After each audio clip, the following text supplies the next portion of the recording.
एक सर्कुलर आया था कुछ दिन पहले, 2-4 दिन पहले, जो 6 जून का था आई थिंक, जहाँ तक मुझे याद आ रहा है।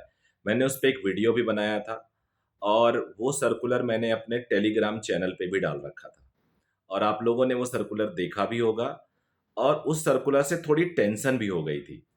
अब पूरा सर्कुलर क्या था, कुछ पॉइंट्स थे उसमें।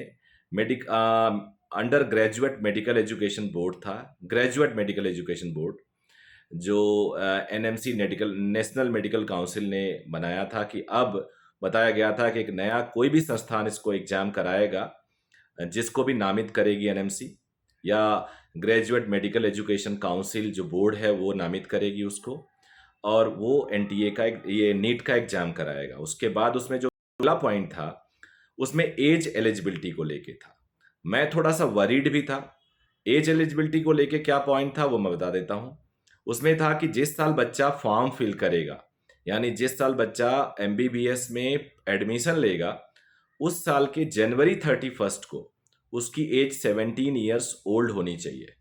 इससे पहले जो होता था वो ये होता था कि 31 दिसंबर को उस साल आपका एज 17 साल होना चाहिए।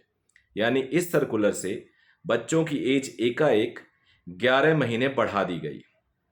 यानी कई बच्चे डाउट में आ गए, खतरे में आ गए। उनको लगा कि वो इस साल नीट का एग्जाम दे ही नहीं पाएंगे, क्योंकि उन्हें 12वीं क्लास में, अगर वो 12वीं के बच्चे हैं तो जनवरी 31 को ही 17 साल का हो जाना चाहिए। एक्चुअल में काफ़ी बच्चे ऐसा नहीं होते हैं।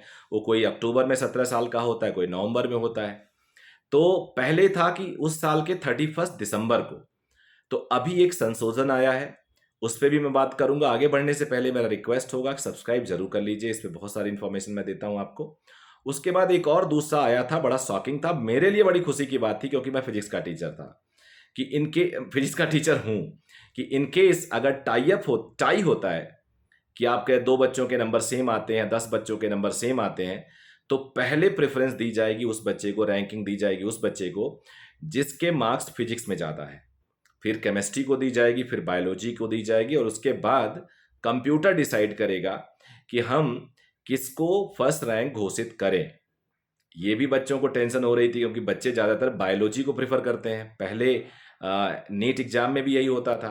तो अभी क्या किया है एनटीए ने, मेडिकल एजुकेशन काउंसिल ने, कि पुराने रूल को टाई के स्थिति में यथावत कर दिया है। यानी रूल पुराना हो गया, और ये सारा जो सर्कुलर का मॉडिफिकेशन आया है, क्लैरिफिकेशन आया है, इसका मैं वीडियो इसका मैं जो सर्कुलर है वो अपने टेलीग्राम चैनल पे डाल दे रहा हूँ। आपसे अनुरोध है, टेलीग्राम चैनल जरूर फॉलो किया करिए, बिकॉज वो चैनल सभी लोगों को एग्जैक्ट इन्फॉर्मेशन कभी भी देता है। उसका एड्रेस मेरे नोटिफिकेशन नीचे जो पूरा डिस्क्रिप्शन है उसमें भी है। अपने हर वीडियो में देता हूँ। ये वीडियो तो मैं ऐसे रिकॉर्ड कर रहा हूँ बिना एडिट किए, तो इसमें नहीं मिल पाएगा, लेकिन हर जगह होता है। तो बच्चों, आपका जो एज क्राइटेरिया है वो पूर्ववत कर दिया गया है जो पहले होता था, और आपका टाई वाला भी पहले का कर दिया गया है जो पहले होता था। यानी टाई के हिसाब से बायोलॉजी ही पहले प्रेफर किया जाएगा, फिर केमिस्ट्री, फिर फिजिक्स, और एज आपका जनवरी वो गलती से प्रिंट हो गया था, वो दिसंबर ही होगा। सो आई होप ये क्लियर हो गया होगा। Thank you very much, take care of yourself.